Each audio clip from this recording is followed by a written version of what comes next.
Hi, I'm John. I am the lead mechanic here at COMANCO. Today we're going to be speaking about heavy equipment lubrication and why is it essential to ensuring your machine is ready to work every day. It is also crucial to a long service life to maintain your investment.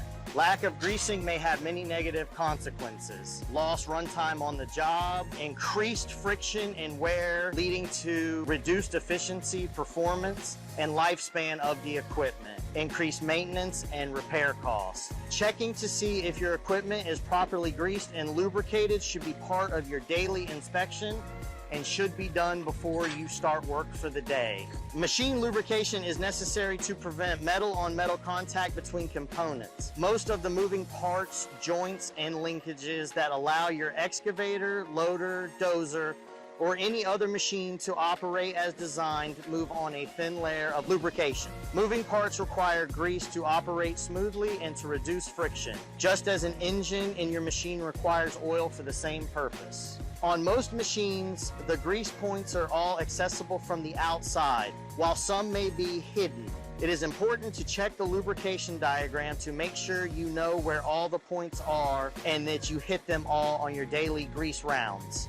If no diagram is available, one is available in the operator's manual. We always want to use red and tacky or crimson grease. It performs well in our environments, and it's red, which makes it easier to spot. Before lubricating the Zerk fittings, it is important that we wipe them down and don't have dirt sitting on top of them, because it could be pushed into the joints when you put the grease in. Here are tips you should follow for greasing heavy equipment. 1, locate the grease points. It is a good idea to grease them in the same order every day to establish a routine so you don't miss any. 2, inspect the grease points to make sure that they are not damaged. 3, clean all the grease points to prevent dirt from entering the joints. 4, remove the old grease before applying new grease. This prevents excess from falling onto the ground. 5, attach a grease nozzle and pump until you see grease exit the joint. Excessive greasing should be avoided. Contact the fleet department with any questions or concerns. Recently at COMANCO, we have decided to use lock and lube grease fitting tips. They lock onto the end of a Zerk fitting and get you better engagement, so you don't have to worry about your tip coming off in the middle of greasing, causing a mess. They're very simple to operate. You simply push down on the rear and it opens up the front. This is how it latches on. And then just to release, simply push it down, comes out, back in.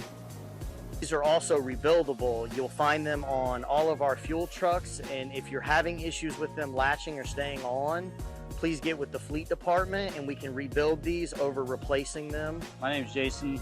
I'm the other technician. What I'm going to do is show you the proper way to grease the fittings. First of all, you're going to wipe off the fitting, the end of it, to make sure there's no dirt. As you can see, the grease fitting is clean. You click your lock and lube on, pull the trigger, set it on, and make sure it's pushed on. And then you'll go ahead and pull your trigger of your grease gun, and it'll start pumping. And then it'll pump, and you'll see it coming out the joint.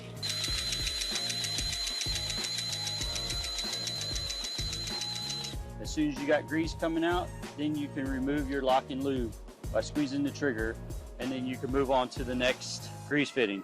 We got it on the next one, and this one is a little easier to see. Of course, you can see it's got grease coming out of it, and then you just squeeze the trigger and pull off.